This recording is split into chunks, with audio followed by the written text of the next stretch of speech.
CPIM നേതാക്കൾ ചെരുപ്പിനനുസരിച്ച് കാലുമുറിക്കാൻ തയ്യാറായത് കൊണ്ടാണ് വൻ പരാജയം നേരിടേണ്ടി വന്നതെന്ന് കൊച്ചി നിയുക്ത MLA-യും എറണാകുളം DCC പ്രസിഡന്റുമായ മുഹമ്മദ് ഷിയാസ്.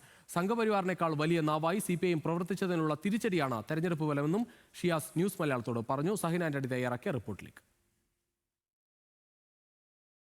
എറണാകുളം ജില്ലയിൽ 14 മണ്ഡലങ്ങളായിരുന്നു ഉണ്ടായിരുന്നത്. 14 മണ്ഡലങ്ങളും UDF-ന് വിജയിച്ച് കയറാൻ കഴിഞ്ഞു. അതിന്റെ വിജയശില്പി എന്ന് പറയുന്നത് എറണാകുളം DCC പ്രസിഡന്റ് മുഹമ്മദ് ഷിയാസ് തന്നെയാണ്. ഷിയാസ്, അഭിനന്ദനങ്ങൾ ആദ്യം തന്നെ.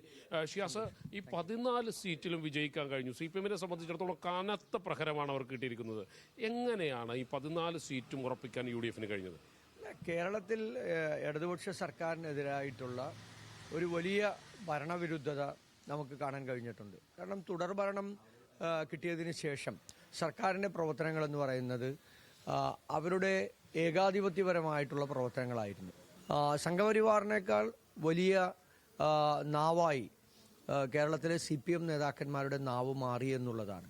ആ അധികാരത്തിൻ്റെ ധാർഷ്ട്യം എത്രത്തോളമാണ് ഇവരുടെ മനസ്സിനെ ബാധിച്ചതെന്ന് മനസ്സിലാക്കാൻ കഴിയാത്ത CPM നേതൃത്വമാണ് ഇന്ന് കേരളത്തിലെ CPM നേതൃത്വം. ഒരുപക്ഷെ പിണറായി വിജയൻ എന്ന് പറയുന്ന ഭരണാധികാരിയുടെ കീഴിൽ ഒരു കീ പോയിന്റ്, ആ കീ പോയിന്റിനപ്പുറത്തേക്ക് സംസാരിക്കാനോ അല്ലെങ്കിൽ തിരുത്താനോ തയ്യാറാക്കാൻ കഴിയാത്ത ഒരു നേതൃത്വമാണെന്ന് കേരളത്തിലെ CPM നേതൃത്വം. പാർലമെന്റ് തെരഞ്ഞെടുപ്പിലും തദ്ദേശ തെരഞ്ഞെടുപ്പിലും കനത്ത വില നൽകേണ്ടി വന്നെങ്കിലും ആ യാഥാർത്ഥ്യം ഉള്ളിലൊതുക്കിക്കൊണ്ട് പിണറായി വിജയനെ ഭയപ്പെട്ട് ആ പിണറായി വിജയൻ പറയുന്നത് പോലെ അല്ലെങ്കിൽ പിണറായി വിജയന് ഇഷ്ടപ്പെടുന്നത് പോലെ സ്വയം നിയന്ത്രിക്കുന്ന, ചെരുപ്പിനനുസരിച്ച് കാല് മുറിക്കുന്ന ഒരു സാഹചര്യത്തിലേക്ക് CPM മാറി. ഷിയാസ് കൊച്ചിയിലേക്ക് മത്സരിക്കാൻ വന്നപ്പോൾ ഷിയാസിനെ വർഗീയവാദിയാക്കാനുള്ള ഒരു ശ്രമം നടന്നിരുന്നു.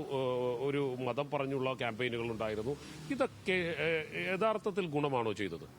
അല്ല, കേരളത്തിൽ ഞാൻ നേരത്തെ സൂചിപ്പിച്ചതുപോലെ രാഷ്ട്രീയം ചർച്ച ചെയ്യുന്ന ഒരു തെരഞ്ഞെടുപ്പായിരുന്നു. ആ രാഷ്ട്രീയമാണ് കൊച്ചിയിലും ചർച്ച ചെയ്യപ്പെട്ടത്. പക്ഷേ ദൗർഭാഗ്യകരം, CPM-നെ പോലെയുള്ള ഒരു പാർട്ടി അവർക്ക് ജയിക്കുന്നതിന് വേണ്ടി ഞാൻ നേരത്തെ സൂചിപ്പിച്ചതുപോലെ അവർ സംഘപരിവാറിനേക്കാൾ വലിയ നാവായി അവർ കേരളത്തിൽ മാറി. അതുതന്നെയാണ് കൊച്ചിയിലെ അവരുടെ തെരഞ്ഞെടുപ്പ് പ്രചാരണ പ്രവർത്തനങ്ങളുടെ ഒരു ശൈലി. അത്തരത്തിലാണ് അവർ കൊണ്ടുപോയത്. പ്രാദേശികത്തിൻ്റെ പേരിൽ, ജാതിയുടെ പേരിൽ അങ്ങനെ ഒരു തെരഞ്ഞെടുപ്പ് പ്രചാരണ പ്രവർത്തനങ്ങൾ CPM ആ ക്യാമ്പയിനാണ് നേതൃത്വം കൊടുത്തത്. സ്വാഭാവികമായും മതനിരപേക്ഷരായിട്ടുള്ള ഈ നാട്ടിൽ ഇക്കാലമത്രയും സൗഹൃദത്തോടെ, സ്നേഹത്തോടെ, സന്തോഷത്തോടെ ജീവിച്ച ജനങ്ങൾ അവരും ഭരണമാറ്റമാണ് ആഗ്രഹിച്ചത്.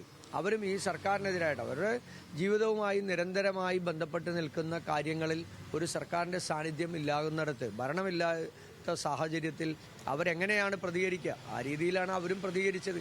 അങ്ങനെയൊന്നും ജനങ്ങളെ ജാതിയോ അല്ലെങ്കിൽ വിശ്വാസമോ പ്രാദേശികമോ ഇതൊക്കെ പറഞ്ഞ് തെറ്റിക്കാൻ ആരെങ്കിലും ശ്രമിച്ചാൽ അവർക്കുള്ള കനത്ത തിരിച്ചടി കൂടിയാണ് ഈ തെരഞ്ഞെടുപ്പിന്റെ റിസൾട്ട് എന്ന് പറയുന്നത്.